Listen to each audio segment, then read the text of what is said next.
Y por último tenemos el factor de riesgo contrapartes. ¿Cómo vamos a segmentar el factor de riesgo contrapartes?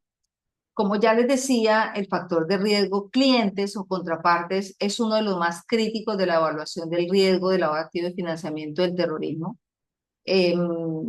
Ya sean personas naturales o jurídicas que debido a la actividad a la que se dedican, al área donde operan, al tipo del monto, la frecuencia, las transacciones, todas las características particulares son aquellas que no podemos manejar, como sí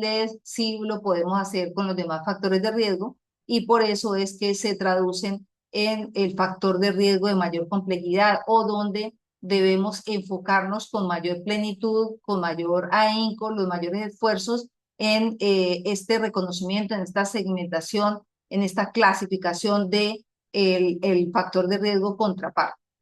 Dentro de las variables podemos tener como la actividad económica. La actividad económica a la que se dedica una contraparte es bastante importante para la clasificación, dado que esta actividad económica es la que va a marcar el origen de los fondos, de dónde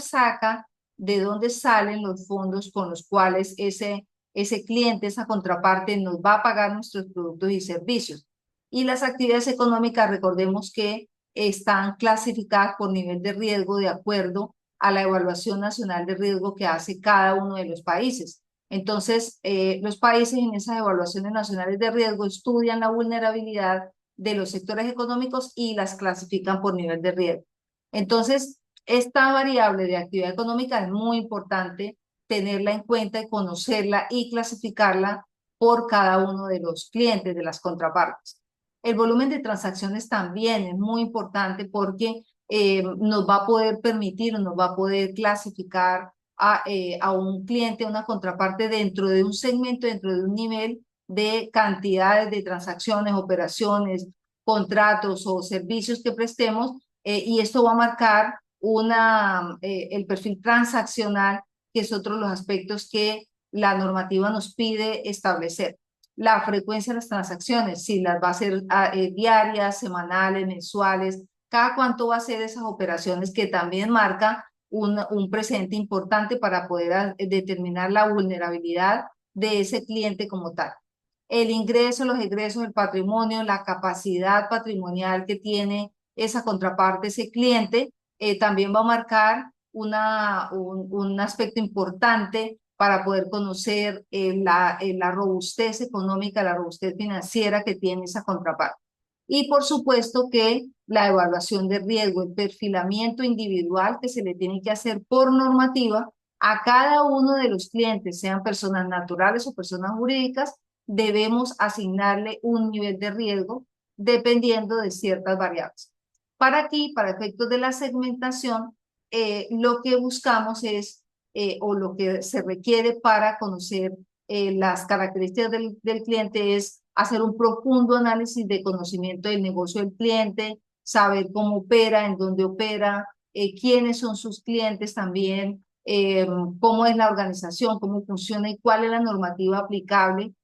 a ese cliente específicamente. Y entonces cuando aplicamos todas estas variables, pues vamos a tener un resultado, una segmentación como tal. Entonces las posibles variables de segmentación van a ser el nivel de riesgo cliente, por ejemplo, vamos a clasificar a los clientes, a las contrapartes en alto, medio, bajo, ya va a ser un nivel de riesgo acá o una variable de calificación, el nivel de riesgo, la actividad económica que va a determinar el origen de los fondos, el resultado de la lista restrictiva, vamos a revisar si ese cliente está en alguna de las listas restrictivas que son vinculantes o que si no son vinculantes pueden servir como guía para poder determinar una segmentación de ese cliente, un nivel de riesgo, la zona geográfica propia o transaccional, es decir, donde está ubicado el sujeto obligado, donde estamos ubicados nosotros, pero también puede ser donde está ubicado ese cliente, esa contraparte, y por eso se le llama zona geográfica o transaccional.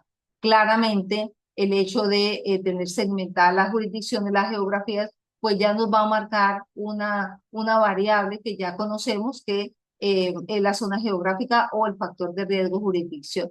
El perfil financiero, el origen de los fondos, que ya lo comentamos, y el transaccional, la cantidad de contratos, transacciones, operaciones, ventas que va a realizar ese cliente, esa contraparte, la forma de los pagos, el medio utilizado de los pagos, si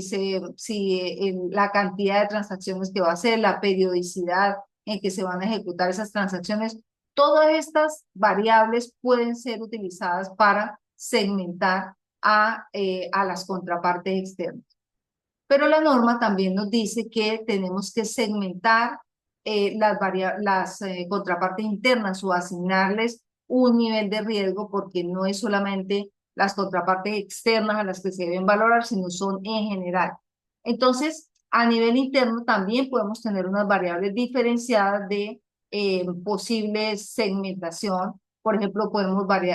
segmentarlos por nivel jerárquico, por área o departamento, por el tipo de acceso, el departamento que tenga mayor acceso a los clientes, a los proveedores, contratistas, es decir, que no es lo mismo una persona que está, por ejemplo, en contabilidad que la persona que tiene el contacto directo con el cliente. No es lo mismo la persona de contabilidad que maneja o el área de compras que una persona que está en el área administrativa, por ejemplo, en nómina. El historial de cumplimiento también se tiene que tener una referencia. Recordemos que todos los sistemas buscan o